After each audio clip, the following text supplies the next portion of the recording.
Hi, this is Kent with the Effective Church Group. Thanks for joining me for this week's church tip.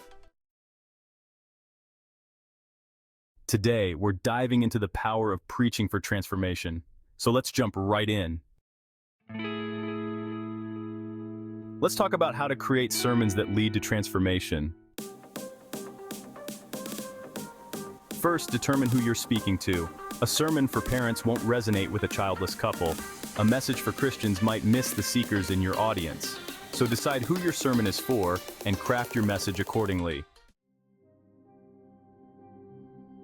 Ask yourself, what does your target audience need to learn from this sermon? Whether you're starting from a specific scripture or addressing a common issue, focus on what they need to know. Why should your audience care about what you're saying? This is where motivation comes in. Make it clear why this knowledge is important and how it applies to their lives. This is the most crucial step, deciding what action your audience should take. Remember, a great sermon asks the congregation to do something concrete. Reflecting or meditating isn't enough.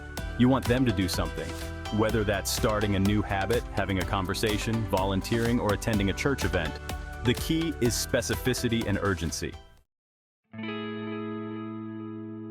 For example, instead of saying, "Be more loving," give a specific task.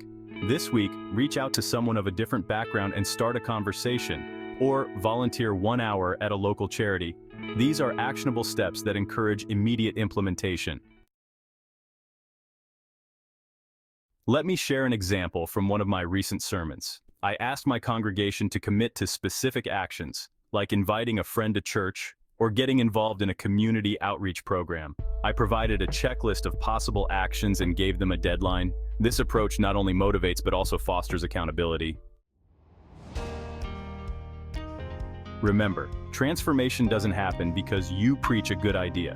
It happens because your audience puts that idea into practice.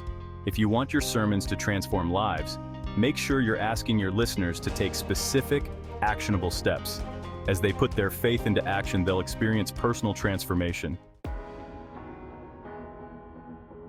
If you found this tip helpful, don't forget to hit the like button and subscribe to our channel for more insights and tips on church growth and transformation. Thanks for joining me. Until next week, keep on transforming.